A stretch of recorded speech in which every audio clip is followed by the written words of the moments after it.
ആനന്ദ് മധുസൂദനൻ, ചിന്നു ചാന്ദിനി രണ്ടുപേരെയും കേന്ദ്ര കഥാപാത്രങ്ങളാക്കി സൂരജ് ടോം സംവിധാനം ചെയ്ത സിനിമയാണ് വിശേഷം.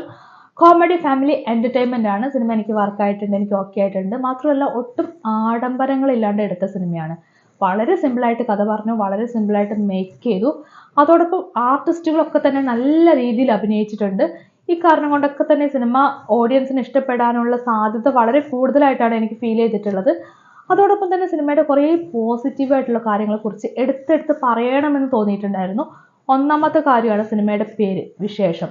ഈ വിശേഷം എന്നുള്ള വാക്ക് നമ്മുടെ ചുറ്റുപാടിൽ ഏറ്റവും കൂടുതൽ കേൾക്കുന്ന ആൾക്കാരാണ് ഈ കല്യാണം കഴിഞ്ഞിട്ടുള്ള പുതിയ ദമ്പതികൾ, നവദമ്പതികൾ. കല്യാണമൊക്കെ കഴിഞ്ഞ് 2-3 മാസം ആകുമ്പോൾ തൊട്ട് തുടങ്ങുന്ന നാട്ടുകാരും വീട്ടുകാരൊക്കെ ഈ ചോദ്യം ചോദിച്ച് ഇവരെ വെറുപ്പിച്ച് കളയും.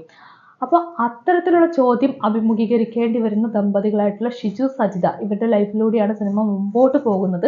തുടർന്ന് സംഭവിക്കുന്ന കാര്യങ്ങളും സംഭവ വികാസങ്ങളൊക്കെയാണ് കാണിക്കുന്നത്. ഈ ഒരു കാരണം കൊണ്ട് തന്നെ ഈ സിനിമയുടെ പേര് കഥയുമായിട്ട് അങ്ങേയറ്റം ചേർന്ന് നിൽക്കുന്നതായിട്ട് എനിക്ക് ഫീൽ ചെയ്തിട്ടുണ്ടായിരുന്നു.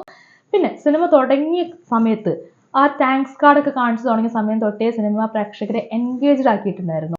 അതെല്ലാ സിനിമകളിലും സംഭവിക്കുന്ന കാര്യമല്ല, പക്ഷെ ഇവിടെ അത് സംഭവിച്ചു. അതോടൊപ്പം താങ്ക്സ് കാർഡൊക്കെ കഴിഞ്ഞ് പതിയെ കഥയിലേക്ക് എത്തുകയാണ്. ഫസ്റ്റ് ഷോട്ടൊക്കെ കഴിഞ്ഞു നമ്മുടെ നായകനെയാണ് കാണിക്കുന്നത്. ഷിജു എന്ന് പറയുന്ന നായകനായിട്ട് അഭിനയിച്ചിരിക്കുന്നത് ആനന്ദ് മധുസൂദനനാണ്. അപ്പൊ ഇദ്ദേഹത്തെ നമുക്ക് മുൻപേ തന്നെ അറിയാം. ഇദ്ദേഹം ചെയ്ത പാട്ടുകളിലൂടെ. ഇദ്ദേഹം പണ്ട് സംഗീത സംവിധായകനായിരുന്നു. ഇദ്ദേഹത്തിന്റെ ഏറ്റവും ഫേമസ് ആയിട്ടുള്ള ഒരു പാട്ടൊക്കെ ആയിരുന്നു പൊടിമീശ മുളയ്ക്കണ പ്രായം. അതൊക്കെ ഹിറ്റായിരുന്നു. അപ്പൊ ആ ഒരു പാട്ടൊക്കെ ചെയ്തിട്ടുള്ള ഇദ്ദേഹം ആദ്യമായിട്ട് നായകനായിട്ട് അഭിനയിക്കുകയാണ്. നായകൻ മാത്രമല്ല, ഇതിൽ കഥയും തിരക്കഥയും അതുപോലെ തന്നെ പശ്ചാത്തല സംഗീതവും എല്ലാം ഇദ്ദേഹം തന്നെയാണ് ചെയ്തിട്ടുള്ളത്. മൾട്ടി ടാലന്റഡ് ആയിട്ടുള്ള ഒരു വ്യക്തിയാണ് ഇദ്ദേഹം. അപ്പൊ എന്നെ സംബന്ധിച്ചിടത്തോളം ഇദ്ദേഹത്തെ ഞാൻ ഇതിനു മുൻപ് നായകനായിട്ട് കണ്ടിട്ടില്ല. മാത്രമല്ല ഇദ്ദേഹത്തിന്റെ ഫസ്റ്റ് ഷോട്ടിലൊക്കെ കണ്ട സമയത്ത് ഞാൻ ചിന്തിച്ചു ഇദ്ദേഹത്തെ കൊണ്ട് ഇത് ചെയ്യാൻ പറ്റുമെന്ന്. എന്നാൽ അക്ഷരാർത്ഥത്തിൽ ഞെട്ടിച്ചുകൊണ്ട് ഇദ്ദേഹം ഗംഭീരമായിട്ട് പെർഫോം ചെയ്യാണ്. തുടക്കത്തിൽ നമുക്കുണ്ടായിരുന്ന ചെറിയ കൺഫ്യൂഷനൊക്കെ മാറ്റിക്കൊണ്ട് ഗംഭീരമായിട്ട് പെർഫോം ചെയ്യണം. ഇദ്ദേഹം മാത്രമല്ല, കൂടെ അഭിനയിച്ചിട്ടുള്ള ചിന്നു ചാന്ദിനി, അവരും നല്ല രീതിയിൽ പെർഫോം ചെയ്തു. രണ്ടുപേരുടെയും ആ ഒരു ഷോൾഡറിലാണ് ഈ സിനിമ മൊത്തത്തിൽ പോകുന്നത്. അവരുടെ ലൈഫും അവരുടെ ജീവിതമൊക്കെ ആയിട്ടാണ് അവർ കട്ടയ്ക്ക് നിന്ന് അഭിനയിച്ച് തകർത്തു എന്നാണ് എനിക്ക് ഫീൽ ചെയ്തിട്ടുള്ളത്. സിനിമയുടെ തുടക്കത്തിൽ തന്നെ കാണിക്കുന്ന ഒരു സംഭവമുണ്ട്.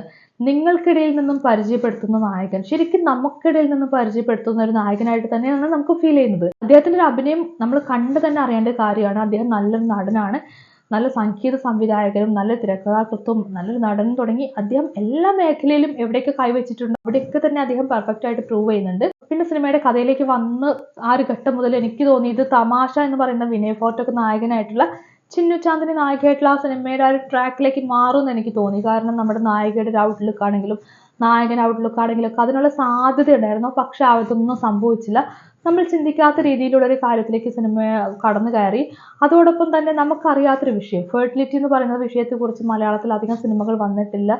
എത്ര സിനിമകൾ വന്നു എന്നുള്ള കാര്യത്തിൽ പോലും സംശയമാണ്. അപ്പോൾ ഫെർട്ടിലിറ്റിയുമായി ബന്ധപ്പെട്ട് അതിന്റെ ട്രീറ്റ്മെന്റും കാര്യങ്ങളുമായിട്ട് നമുക്കറിയാത്ത പല കാര്യങ്ങളും ഈ സിനിമ കാണിച്ചു തരുന്നുണ്ടായിരുന്നു. ഇപ്പൊ മുൻപ് വിവാഹം കഴിഞ്ഞ ദമ്പതിമാരുടെ ലൈഫിലുണ്ടാകുന്ന ചില പ്രശ്നങ്ങളുമായി ബന്ധപ്പെട്ട് ഇപ്പോൾ ഒമർ ലുലു സംവിധാനം ചെയ്തിട്ടുള്ള ധമാക്ക, ആ സിനിമയൊക്കെയാണ് കാണിച്ചിട്ടുള്ളത്. പക്ഷെ ആ ഒരു വിഷയമൊക്കെ അങ്ങേയറ്റം മോശമാക്കി, വളരെ മോശമായിട്ട് മേക്ക് ചെയ്ത സിനിമയായിരുന്നു ധമാക്ക എന്നൊക്കെ പറയുന്നത്.